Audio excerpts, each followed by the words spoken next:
Very good morning students, welcome to the class. Today we will start 10th chapter in your civics book, Law and Social Justice, right? So open your civics book, page number 120. This is your chapter, Law and Social Justice. Do you recall the story of a shirt from your class 7 book? ठीक है, story of shirt आपने पढ़ा था civics book में class 7 में, जिसमें क्या था, एक शर्ट किस तरीके से मैन्युफैक्चर होती है, कॉटन प्रोडक्शन से लेके फाइनली वो फॉरेन कंट्री में जाके किस तरीके से सेल होती है, बीच में कौन कौन से जो है पर्सनस इन्वॉल्व है, कौन कौन से जो है मीडिएटर्स इन्वॉल्व है, उन सबको हमने स्टडी किया था। ठीक है, किस तरीके से अनइक्वली जो है प्रॉफिट डिस्ट्रीब्यूट है, सब में कोई ज़्यादा प्रॉफिट अर्न कर रहा है तो कोई बहुत ही कम प्रॉफिट अर्न कर रहा है, इवन कुछ लोगों को तो बहुत ही कम पेमेंट मिलती है, जैसे कि फार्मर है, वीवर है, या फिर फैक्ट्री में काम करने वाली जो महिलाएं थी, उन सब की स्टोरी हमने इस चैप्टर में रीड आउट करी थी। we saw there that a chain of markets links the producer of cotton to the buyer of a shirt in the supermarket। ठीक है, एक चेन है पूरी, जैसे किस तरीके से वो एक प्लेस से, एक पर्सन से, एक पार्टी से, या मार्केट में अलग अलग रिटेलर्स, होलसेलर, रिटेलर से होते हुए जो है फाइनली कस्टमर तक पहुंचता है। Buying and selling was taking place at every step in the chain. ठीक है, पहले लोग खरीदते हैं, फिर आगे बेचते हैं, फिर खरीदता है अगला पर्सन, फिर आगे बेचता है। बाइंग और सेलिंग हर स्टेप पे हो रही थी। Many of the people directly or indirectly involved in the production of the shirt, the smaller farmer producing cotton। कौन कौन से पर्सन इन्वॉल्व थे, एक बार हम फिर से रिकॉल कर लेते हैं। सबसे पहले फार्मर जो कि कॉटन को प्रोड्यूस कर रहा था, the weaver of the Erode और the worker in the garment exporting factory faced exploitation और an unfair situation in the market. ये वो लोग हैं जिनके साथ कुछ अनफेयर ट्रीटमेंट हो रहा है, इनको जो है काम ज़्यादा लिया जाता है इनसे और इनको पेमेंट कम दी जाती है। Markets everywhere tend to exploitative of people whether as workers, consumers or producers। देखो मार्केट में हर जगह कहीं ना कहीं लोगों का एक्सप्लॉयटेशन हो रहा है, चाहे वो वर्कर्स का हो रहा हो, चाहे कंज्यूमर का हो रहा हो, या फिर प्रोड्यूसर का हो रहा हो। To protect people from such exploitation the government makes certain laws. ठीक है, इन सारे जो एक्सप्लॉयटेशन है, अत्याचार है, इन सबको रोकने के लिए, इन सबसे लोगों को प्रोटेक्ट करने के लिए हमारी सरकार ने कुछ कानून बनाए हैं। These law try to ensure that the unfair practices are kept at a minimum in the markets. ठीक है, क्या कोशिश करती है सरकार इन कानूनों की मदद से कि ये जो अनफेयर प्रैक्टिस है ये कम से कम हो। ठीक है, let us take a common market situation where the law is very important. अब हम कुछ सिचुएशंस के थ्रू जो है समझेंगे कि मार्केट में लॉ का होना क्यों इम्पॉर्टेंट है। This is the issue of workers wage. सबसे पहले हम देख लेते हैं वर्कर्स का जो वेज इशू होता है, वो सबसे बड़ा इशू होता है जहाँ पे कानून की ज़रूरत होती है, क्योंकि अगर देखो वर्कर्स को ठीक से पेमेंट नहीं होगा तो क्या होगा, वो अपना सर्वाइवल ठीक से नहीं कर पाएंगे, उनका जो है एक्सप्लॉयटेशन होगा। Private companies contractors business person normally want to make as much as profit as they can. ठीक है, जो बिजनेसमैन होते हैं, प्राइवेट कंपनी होती है, कॉन्ट्रैक्टर होते हैं, ये सब क्या कोशिश करते हैं कि इनको ज़्यादा से ज़्यादा प्रॉफिट हो। In the drive for profits they might deny workers for their right and not pay them wages. For example, फिर अपना प्रॉफिट ज़्यादा बचाने के चक्कर में, ज़्यादा कमाने के चक्कर में वो क्या करेंगे, वो उतना पेमेंट वर्कर्स को नहीं करेंगे जितना कि वो डिजर्व करती है, जितना कि उनको मिनिमम मिलना चाहिए। ठीक है, क्योंकि ज़्यादा पेमेंट उनको कर देंगे तो उनका प्रॉफिट मार्जिन कम हो जाएगा। ठीक, in the eyes of the law it is illegal और wrong to deny workers their wages. कानून की नज़र में ये चीज़ क्या है, इलीगल है अगर आप श्रमिक को, वर्कर को उसकी जो है पेमेंट देने से मना करते हो।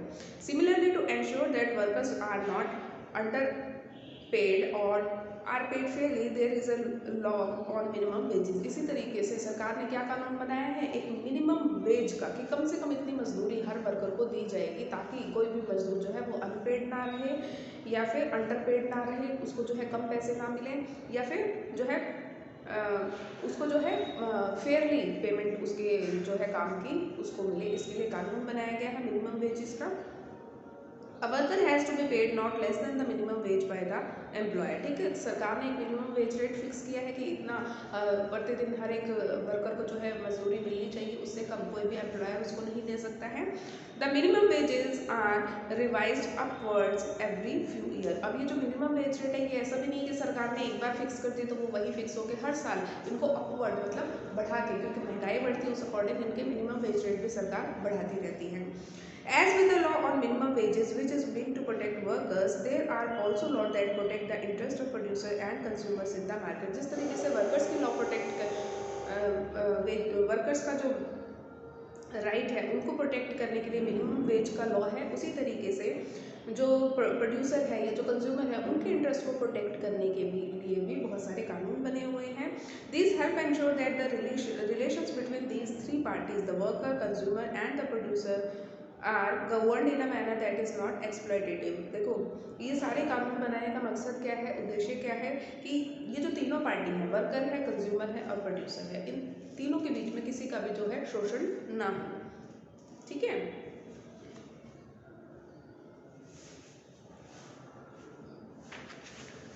Table 1 provides some important laws relating to the protection of these various interests. Column 2 and 3 in Table 1 state why and for whom these laws are necessary. Based on the discussion in the classroom, you have to complete the remaining entire tables.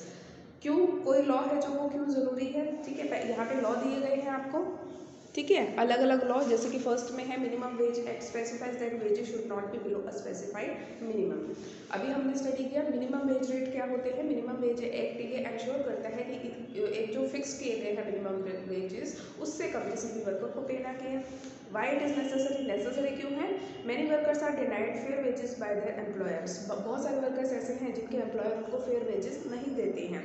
Because they badly need work, workers have no bargaining power and are paid low wages. और मजबूरी क्या होती है in workers की कि इनको हर हालत में काम चाहिए होता है, इसलिए ये लोग जो है बार्गेन भी नहीं कर पाते अपने ऑनर के साथ, अपने एम्प्लॉयर के साथ, और उसी लोग जो वेजेस वो पे कर रहा होता है उसी पे काम करने के लिए तैयार हो जाते हैं। तो क्या होता है, इससे इनका एक्सप्लॉयटेशन होता है, इसलिए इस कानून की ज़रूरत है। Whose interest does the law protect. अब इस कानून के तहत कौन लोग हैं जिनके इंटरेस्ट को प्रोटेक्ट किया जा रहा है। This law is meant to protect the interest of all workers. ठीक है, वर्कर्स के इंटरेस्ट को प्रोटेक्ट करने के लिए ये कानून बनाया गया है। Particularly farm labourers, construction workers, factory workers, domestic workers etcetera, ये सारे जो वर्कर्स हैं अलग अलग जगह पे काम करने वाले, इन सब के जो इंटरेस्ट है उसको प्रोटेक्ट करने के लिए ये लॉ बनाया गया है। सिमिलरली बाकी कुछ लॉज हैं, इनको आप खुद स्टडी करेंगे क्यों उनकी ज़रूरी है और किन के इंटरेस्ट को प्रोटेक्ट करने के लिए बनाए गए हैं। जो फिलम्स हैं आपको बीच में क्या आप खुद फिल करेंगे, ठीक है। But merely making law is not enough. ये हम देखो पिछले 2-3 चैप्टर से लगातार यही चीज़ समझते आ रहे हैं कि सिर्फ कानून का बन जाना ही जो है सफिशिएंट नहीं होता, उसका प्रॉपर इम्प्लीमेंटेशन भी उतना ही ज़रूरी है। The government has to ensure that these laws are implemented. Government को, सरकार को ये एंश्योर करना होता है कि सिर्फ कानून बने ही ना रहे पेपर्स पे, बल्कि वो इम्प्लीमेंट भी होने चाहिए, लागू भी होने चाहिए। This means that the law must be enforce. Enforce का मतलब है कि वो कानून लागू होना चाहिए। Enforcement becomes even more important when the law seeks to protect the weak from the strong. और देखो इन कानूनों का एनफोर्समेंट होना, लागू होना इसलिए भी ज़रूरी होता है ताकि जो कमज़ोर वर्ग है, ठीक है, तो जो ज़्यादा स्ट्रॉन्ग है सोसाइटी में वो कमज़ोर वर्ग का शोषण ना कर सके।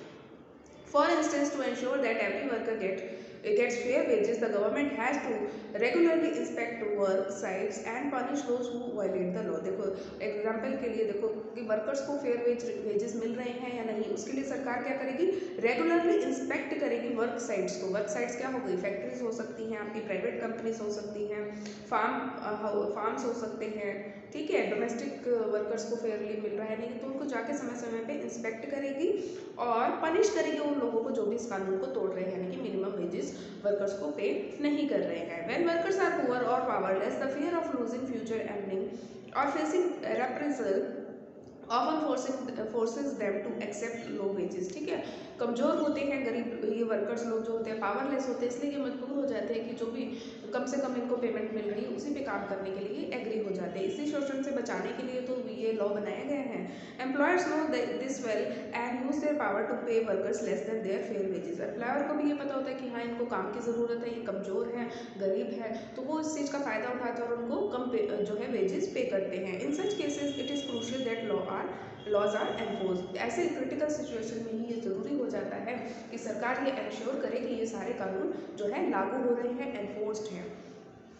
Through making, enforcing and upholding these laws, the government can control the activities of individuals or private companies so as to ensure social justice। ठीक है, इन कानूनों को बना के, इम्प्लीमेंट करवा के और इनको अपहोल्ड करवा के सरकार क्या ये सुनिश्चित करती है कि जो इंडिविजुअल्स हैं, प्राइवेट कंपनीज हैं, ठीक है, इनके ऊपर, इनकी एक्टिविटीज़ के ऊपर कंट्रोल एस्टैब्लिश हो, ताकि जो बाकी वर्कर्स लोग हैं उनके साथ एक सोशल जस्टिस उनको मिल सके। Many of these laws have their basis in the fundamental rights guaranteed by the Indian constitution. ज़्यादातर जो ये कानून है इनका बेसिस क्या है, जो हमें फंडामेंटल राइट्स मिले हुए हैं हमारे कॉन्स्टिट्यूशन में, उन्हीं को बेस बना के ये कानून बनाए गए हैं।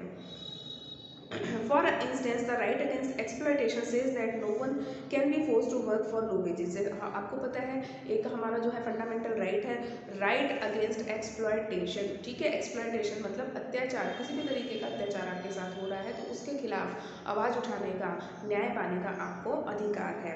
ठीक है, तो ये क्या इंश्योर करता है कि किसी भी पर्सन को जो है लो वेजेस पे काम करने के लिए फोर्स नहीं किया जा सकता और ना ही under bondage. Similarly, the Constitution lays down no child below the age of 14 years shall be employed to work in any factory or mines or engaged in any other hazardous employment। hazardous होता है खतरनाक। 14 साल से कम उम्र के जो भी बच्चे होंगे ना तो उनको कहीं पे जो है मजदूरी करवा सकते हैं, फैक्ट्री में लगा सकते हैं, ना ही किसी खतरनाक माइन हो गई जैसे खदानें हो गई उनमें काम उनसे करा सकते हैं। How are these laws played out in practice? अब प्रैक्टिकली ये जो है किस तरीके से अप्लाई होते हैं, लागू किए, एनफोर्स होते हैं। To what extent do they address the concerns of social justice? किस हद तक जो है ये सोशल जस्टिस का जो कॉन्सेप्ट है इसको एड्रेस कर पाते हैं, ठीक है, इसका समाधान कर पाते हैं। These are some of the questions that this chapter will now go on to explore. अब यही सब चीज़ें जो है हम पढ़ेंगे। देखो नेक्स्ट पेज पे आपको भोपाल गैस ट्रेजेडी के बारे में हम पढ़ते हैं। The world's worst industrial tragedy took place in Bhopal 24 years ago। World की जो है सबसे खतरनाक, सबसे जो है वर्स्ट इंडस्ट्रियल ट्रेजेडी हुई थी भोपाल में। यूनियन कार्बाइड जिसको शॉर्ट में यूसी कहते हैं, an American company had a factory in the city in which it produced pesticide. देखो यूनियन कार्बाइड क्या थी, एक अमेरिकन कंपनी थी जिसने अपनी एक फैक्ट्री लगा रखी थी भोपाल में और क्या प्रोड्यूस करती थी, पेस्टिसाइड्स, कीटनाशक प्रोड्यूस करती थी। At midnight on 2nd December 1984, methyl isocyanate (MIC), a highly poisonous gas, started leaking from this UC plant। अब 2 दिसंबर 1984 की आधी रात को क्या होता है, एक बहुत ही खतरनाक गैस मीथेल आइसोसाइनाइट, ठीक है, वो जो है इस प्लांट से, इस फैक्ट्री से लीक होने लगती है। रिमेंबर अजीज़ा सुल्तान अ सर्वाइवर, एक सर्वाइवर क्या है जो इस ट्रेजेडी में बच गई थी, अजीज़ा सुल्तान। वो रिमेंबर करते हुए, याद करते हुए कहती है, at about 12:30 AM I woke to the sound of my baby coughing badly. कहती है 12:30 बजे मेरी आँख खुली जब मेरा बच्चा जो है बहुत बुरी तरीके से खांस रहा था। In the half light I saw that room was filled with a white cloud. मतलब बहुत कम रोशनी थी, आधी रात का समय था तो रात को कमरे में बहुत ही कम हाफ लाइट थी, तो उसमें वो देखती है कि कमरा जो है एक बादल से, यानी कि धुएं जैसी चीज़ से भरा हुआ है। I hear people shouting run run, मैं लोगों को चिल्लाते हुए सुन रही थी, भागो भागो। Then I started coughing with each breath seeming as if I was breathing in fire. उसके बाद मैं भी खांसने लगती हूँ और हर सांस के साथ मुझे ऐसा लगता है कि मैं फायर को, मतलब आग की सांस ले रही हूँ, ऐसा लग रहा था। माई आइज वर बर्निंग, मेरी आंखें जल रही थी, ठीक है। अब द नेक्स्ट मॉर्निंग, अगले सुबह क्या होता है, with in 3 days more than 8,000 people were died. अगले 3 दिनों में 8,000 से ज़्यादा लोग जो है मर जाते हैं। Hundreds of thousands were maimed. देखो मास क्रिमेशन, इस तरीके से देखो लोगों को जलाया गया था, हज़ारों की संख्या में लोगों की जो है मृत्यु हो गई थी इस पॉइजनस गैस की वजह से। Most of those exposed to the poison gas came from poor working class families, of which nearly 50,000 people are today too sick to work। देखो इनमें से जो भी इस पॉइजनस गैस से जो एक्सपोज हुए थे उनमें से ज़्यादातर लोग जो है गरीब थे, वर्किंग क्लास फैमिली से बिलोंग करते थे। उनमें से देखो लगभग 50,000 लोग ऐसे हैं जो आज भी इतने बीमार हैं कि वो काम नहीं कर सकते हैं, ठीक है। इस ट्रेजेडी के बाद वो इतने बीमार हो गए कि अब तक वो अपनी पूरी ज़िंदगी जो है बीमारी में ही गुजार रहे हैं, वो किसी काम करने के लायक नहीं हैं। Among those who survived many developed severe respiratory disorder. Respiratory होता है सांस लेने में कठिनाई, मतलब जो लोग इसमें बच गए उनमें से बहुतों को आज सांस से संबंधित जो है बीमारियां हैं, दिक्कतें हैं। आई प्रॉब्लम्स हैं एंड अदर डिसऑर्डर्स, आँखों के से रिलेटेड प्रॉब्लम, सांस लेने में प्रॉब्लम है उनको, आँखों से रिलेटेड प्रॉब्लम है और भी कई तरीके के डिसऑर्डर्स उनको हैं। चिल्ड्रन डेवलप्ड पेक्यूलियर एबनॉर्मलिटीज़, जो बच्चे थे उस समय में, ठीक है, छोटे बच्चे, उनके अंदर कुछ अलग तरीके के एबनॉर्मलिटी आ गई है, यानी कि वो नॉर्मल बच्चों की तरह नहीं है। Like the girl in the photo, इस तरीके से जैसे ये बच्चा है, एबनॉर्मल हो गए हैं ये बच्चे, ठीक है। The disaster was not an accident, ये जो डिज़ास्टर हुआ था, ये जो त्रासदी हुई थी, ये कोई एक्सीडेंट नहीं था। US had deliberately ignored the essential safety measure in order to cut cost. अब ये जो यूसी थी, यूसी क्या थी, यूनियन कार्बाइड कंपनी जो थी, इसने जानबूझकर क्या करा था, एसेंशियल सेफ्टी मेजर्स को इग्नोर कर दिया था कि जो भी इसको सेफ्टी मेजर्स अपनाने चाहिए थे, इसने अपनी कॉस्ट कम करने के चक्कर में कि नहीं मेरा खर्चा होगा, मुझे क्या ज़रूरत है सेफ्टी मेजर्स अपनाने की, इस कंपनी ने जानबूझ के सेफ्टी मेजर्स को इग्नोर कर दिया ताकि इसकी कॉस्ट कम रहे। Much before the Bhopal disaster there had been incidents of gas leak killing a worker and injuring several. जब ये भोपाल ट्रेजेडी हुई उससे पहले भी एक बार गैस लीक हो चुकी थी जिसमें एक वर्कर की मृत्यु हो गई थी और बहुत सारे दूसरे वर्कर्स जो है इंजर्ड हो गए थे, लेकिन फिर भी इस यूनियन कार्बाइड कंपनी ने जो है कोई भी सेफ्टी मेजर्स अपनाने की ज़रूरत नहीं समझी। Despite the overwhelming evidences pointing to UC as responsible for the disaster, it refused to accept responsibility. देखो सारे जो है सबूत थे, सारे जो है एविडेंस ये जो है पॉइंट आउट कर रहे थे कि यूसी यानी कि यूनियन कार्बाइड की जो है यूनियन कार्बाइड जो है रिस्पॉन्सिबल इस सारी त्रासदी के लिए, सारे डिजास्टर के लिए, लेकिन ये कंपनी जो है अपनी गलती मानने के लिए बिल्कुल भी तैयार नहीं थी। In the ensuing legal battle, the government represented the victims in a civil case against UC.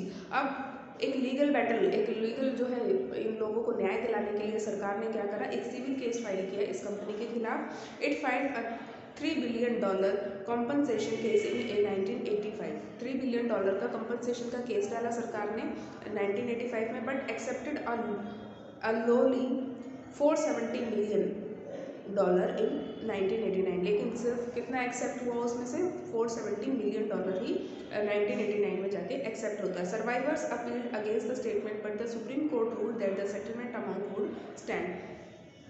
अब उसके बाद ये जो सर्वाइवर होते हैं ये सुप्रीम कोर्ट में जाते हैं, लेकिन सुप्रीम कोर्ट भी कह देता है कि नहीं इतना ही अमाउंट आपके कंपनसेशन के लिए सफिशिएंट है।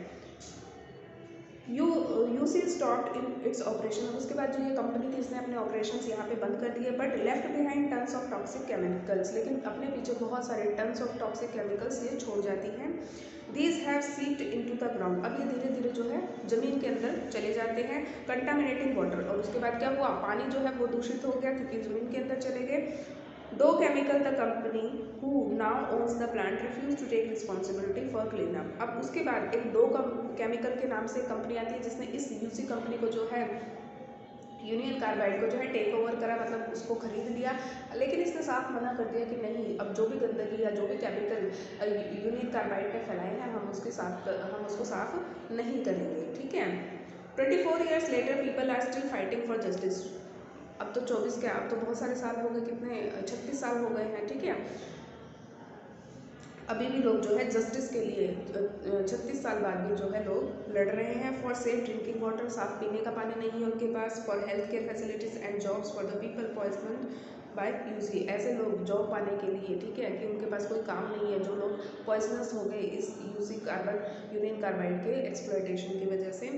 दे also demanded that Anderson the UC chairman who faces criminal charges be prosecuted. ये लोग ये भी डिमांड करते हैं कि एंडरसन कौन है, यूसी का चेयरमैन है, इस कंपनी का चेयरमैन था, उसको भी जो है क्रिमिनल चार्जेस के थ्रू प्रोसिक्यूट किया जाना चाहिए, सजा दी जानी चाहिए, ठीक है। तो ये सारा था भोपाल ट्रेजेडी का incidence.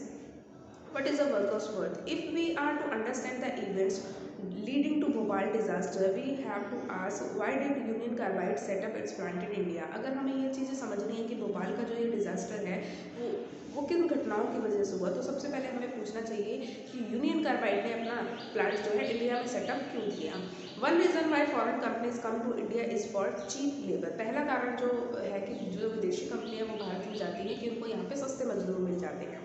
Wages that the companies pay to workers say in the USA are far higher than that what they have to pay to workers in poorer countries like India.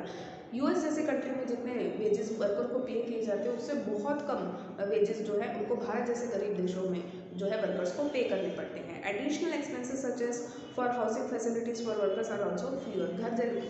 In workers को घर provide करने की facility ये सब भी जो है बहुत ही कम है. दस companies can save cost and earn higher profit. और इससे क्या होता है, जब ये लो वेजेस पे करेंगे, रहने को उनको नहीं देना पड़ेगा मकान, ठीक है, तो उनकी कॉस्ट कम आएगी और वो ज़्यादा प्रॉफिट अर्न कर पाएंगे. इसलिए वो इंडिया में आते हैं, अपनी कंपनीज को, अपनी फर्म्स को, अपनी फैक्ट्रीज को सेटअप करते हैं. Cost cutting can also be done by other more dangerous means. अभी हमने जैसे ये यूनियन कार्बाइड का एग्जाम्पल पढ़ा, उसने अपनी कॉस्ट कटिंग करने के लिए क्या करा, जो सेफ्टी मेजर्स थे उनको फॉलो नहीं करा. तो कंपनीज जो हैं और भी बहुत सारे तरीके अपनाती हैं अपनी कॉस्ट को कट करने के लिए.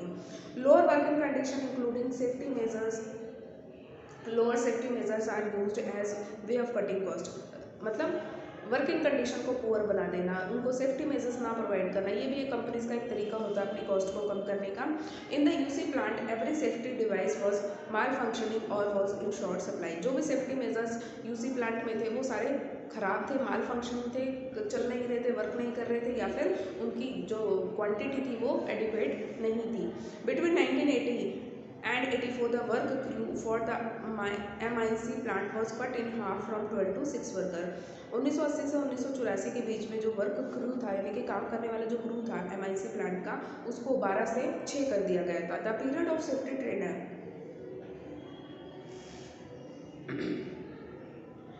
The period of safety training for workers was brought down from 6 months to 15 days. Safety से रिलेटेड, मतलब जो सेफ्टी से रिलेटेड लोगों को ट्रेनिंग दी जाती थी उस पीरियड को 6 महीने से कट करके सिर्फ 15 दिन कर दिया. यानी कि 6 महीने की ट्रेनिंग दी जानी चाहिए थी, लेकिन दी कितने दिन की, सिर्फ 15 दिन की training the. The post of night shift worker for the MIC plant was एबोलिश्ड. Night shift worker की जो ड्यूटी थी, जो कि ये ध्यान रखता कि वहाँ पे सेफ्टी मेजर्स फॉलो हो रहे हैं नहीं, उसको जो है उसकी पोस्ट को भी वहाँ से ख़त्म कर दिया गया कॉस्ट बचाने के लिए. Read the following comparison between UC safety system in Bhopal and its other plant in the US. अब हम क्या करेंगे, इसी कंपनी के US में भी प्लांट है, इसी कंपनी के भोपाल में भी प्लांट है, दोनों में क्या डिफरेंस उसको पढ़ते हैं हम. At West Virginia, USA, computerized warning and monitoring system were in place. USA में जो इसकी जो कंपनी है, फैक्ट्री है, वहाँ पे इसने कंप्यूटराइज्ड वार्निंग सिस्टम भी लगा रखे हैं, मॉनिटरिंग सिस्टम भी लगा रखे हैं. Whereas the UC plant in Bhopal relied on manual gauges and the human senses to detect gas leakage. लेकिन भोपाल में इन्होंने क्या करा था कि कोई भी ऐसा सिस्टम, कंप्यूटराइज्ड सिस्टम या मॉनिटरिंग सिस्टम नहीं लगा रखा था. लोगों को सिर्फ स्मेल करके ही ये पता लगाना होता था कि कहीं गैस लीक तो नहीं हो रही है. At the West Virginia plant emergency evacuation plans were in place. मतलब अगर कोई भी इमरजेंसी सिचुएशन आती है तो किस तरीके से बचाव करना है, किस तरीके से भागना है, ये सारे प्लान्स इन्होंने अपने USA के प्लांट में कर रखे थे. बट नन एग्जिस्टेंट इन भोपाल. लेकिन भोपाल में ऐसा कोई भी प्लान इन्होंने इवैक्यूएशन का नहीं बना रखा था. Why are there such sharp differences in safety standards across countries. अब ये इतना ज़्यादा डिफरेंस क्यों है, कंपनी एक ही है लेकिन दोनों अलग अलग कंट्रीज में अलग अलग तरीके के मेजर्स अपना रही है वो. And even what after the disaster happened, why was the compensation to the victim so low. हालांकि देखो, जब डिजास्टर हो भी गया, इतनी बड़ी ट्रेजेडी हो भी गई, भोपाल गैस ट्रेजेडी, उसके बाद भी कंपनी जो है कंपनसेशन नहीं देना चाहती है, इतना कम कंपनसेशन दे रही है. One part of the answer lies in what is perceived as the worth of an Indian worker. इसका आंसर वही है कि एक इंडियन वर्कर की वर्थ है क्या. One worker can easily replace another. यहाँ पे क्या है, एक वर्कर आसानी से दूसरे वर्कर को रिप्लेस कर सकता है. Since there is so much unemployment, there are many workers who are willing to work in unsafe conditions in return for a wage. क्योंकि यहाँ पे देखो बेरोजगारी बहुत ज़्यादा है, वर्कर बहुत ज़्यादा है काम करने के लिए, इसलिए क्या होगा, अगर एक पर्सन काम नहीं करेगा तो दूसरा पर्सन जो है अनसेफ कंडीशन में भी काम करने के लिए तैयार हो जाएगा, क्योंकि उनको काम की ज़रूरत है. Making use of the workers vulnerability, employers ignore safety in work places. अब वर्कर्स की वल्नरेबिलिटी को, कमजोरी को देखते हुए जो एम्प्लॉयर्स होते हैं वो सेफ्टी मेजर्स को जो है इग्नोर कर देते हैं. Thus even so many years after the Bhopal gas tragedy, there are regular reports of accidents in construction sites, mines और factories due to the careless attitude of the employer. Bhopal gas tragedy होने के बाद भी आज भी हमें जगह जगह अलग अलग फैक्ट्रीज में, कंस्ट्रक्शन साइट्स पे इस तरीके के एक्सीडेंट्स की रेगुलर रिपोर्ट मिलती रहती है। Enforcement of safety laws, as the law maker and enforcer the government is suppose to ensure that safety laws are implemented. देखो सरकार को ये कानून बनाने होते हैं और उसे ही ये एंश्योर करना होता है कि ये कानून जो है इम्प्लीमेंट हो, तो ये सारी जिम्मेदारी जो है सरकार की ही है। It is also the duty of the government to ensure that the right to life guaranteed under article 21 of the constitution is not violated. इसी के साथ ही सरकार की ये भी जिम्मेदारी है कि जो हमारे कॉन्स्टिट्यूशन में हमें आर्टिकल 21 ने राइट दिया है, राइट टू लाइफ का, वो भी सभी लोगों को मिल रहा है, ये एंश्योर करना जो है सरकार की जिम्मेदारी है। What was the government doing when there was such blatant violations of safety standard in the US plant. सरकार उस समय क्या कर रही थी जब इस तरीके से जो है इतना बड़ा, इतना विशाल जो है वायलेशन हो रहा था कि जो ये यूसी प्लांट था, इसने यूसी फैक्ट्री ने जो है इतने सारे जो सेफ्टी स्टैंडर्ड्स थे इनको फॉलो ही नहीं करा, तब सरकार ने क्यों ध्यान नहीं दिया। First, the safety laws are lax in India. Second, even these weak safety laws are not enforce. सबसे पहले तो कमज़ोर हैं भारत के जो कानून है, दूसरा इनको प्रॉपर्ली एनफोर्स भी नहीं किया जाता। Government officials refuse to recognise the plant as hazardous and allowed it to come up in a populated locality. सरकार के जो ऑफिसर्स थे इन्होंने जो है ये चीज़ इग्नोर करी, रिफ्यूज़ कर दी कि ये प्लांट हजार्डियस है, खतरनाक है, और बहुत ही पॉपुलेटेड जगह में इनको फैक्ट्री बनाने की इजाज़त दे दी।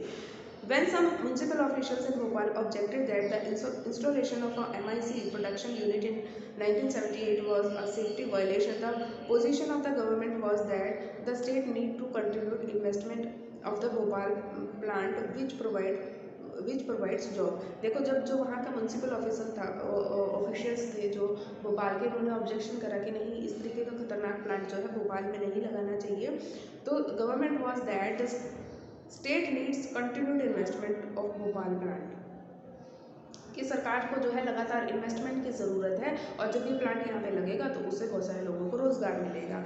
इट वाज अनथिंकेबल, मतलब ये बिल्कुल बिना सोचे समझे किया गया काम था। According to them to ask UC to shift to cleaner technology or safer producers. Government inspectors continue to approve the procedures in the plant। जो सरकारी ऑफिसर्स हैं उन्होंने लगातार जो है अप्रूव करते रहे, वो जो भी काम, जो भी प्रोसीजर वो इस प्लांट में कर रहे थे।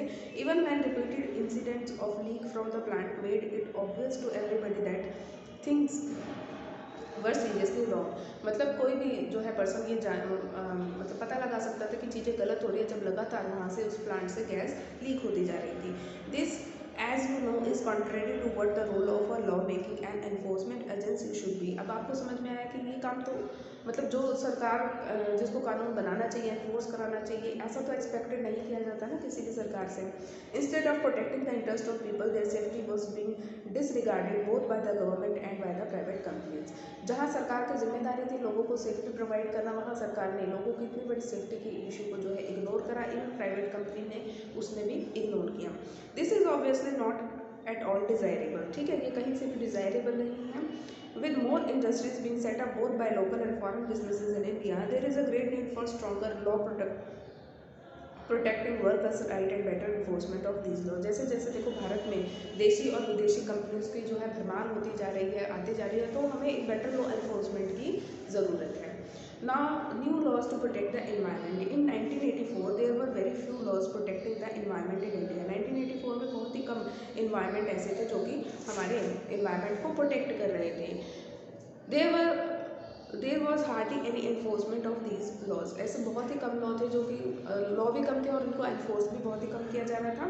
The environment was treated as a free entity and the industry could pollute the air। environment को बिल्कुल भी मतलब एक फ्री एंटिटी माना जाता था कि ये तो फ्री में मिल रही है, इसको जितना मर्जी चाहे पॉल्यूट करो, कोई स्टैंडर्ड नहीं होते थे, ना ही कोई लॉ बना हुआ था। ठीक है, लेकिन जब चीज़ें वर्स होती है तो धीरे धीरे इसके लिए भी कानून बनाया जाता है। कंक्लूजन देख लेते हैं। Laws are necessary in many situation. देखो कानूनों की हमें ज़रूरत हर एक सिचुएशन में होती है, बहुत सारी सिचुएशन में होती है।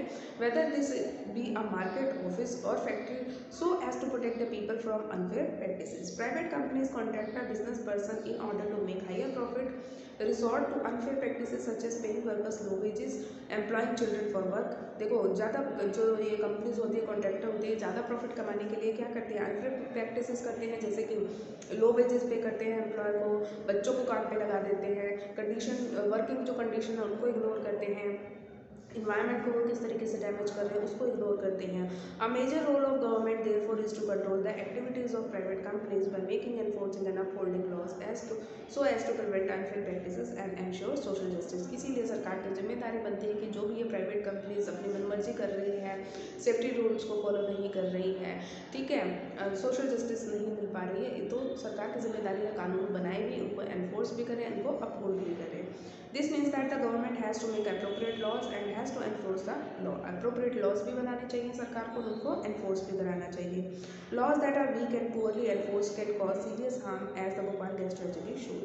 आपको पता है कि अगर कानून ठीक से नहीं बने होंगे तो क्या होगा, भोपाल गैस ट्रेजेडी जैसे इंसिडेंट्स होंगे।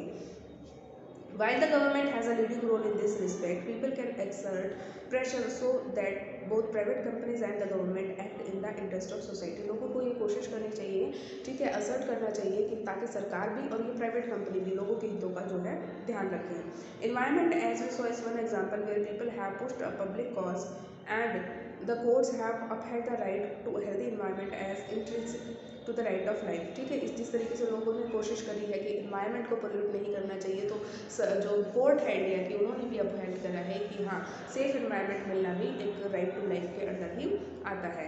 इन this chapter we have argue that people now must demand that this facility of healthy environment be extended to all. अब जो है लोगों को डिमांड करनी चाहिए कि एक हेल्दी इन्वायरमेंट मिलना भी सभी लोगों का एक राइट है।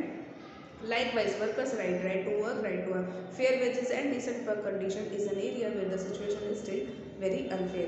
अभी भी हाँ, हालांकि हमें पता है कि वर्कर्स की कंडीशन में उनको अनफेयर वेजेस मिलते हैं, उनको अनफेयर जो है ट्रीटमेंट मिलता है, वर्किंग कंडीशन मिलती है, वहाँ अभी भी जो है हम काफ़ी पीछे हैं। People must demand stronger laws protecting workers' interests so that the right to life is achieved for all। लोगों को लगातार डिमांड करनी चाहिए कि वर्कर की कंडीशन जो है उसके लिए प्रॉपर लॉ भी बने, उनको इन्फोर्स भी किया जाए ताकि जो राइट टू लाइफ है वो सभी को जो है अचीव हो सके। क्लियर? तो यहाँ पे आपका चैप्टर जो है कंप्लीट होता है।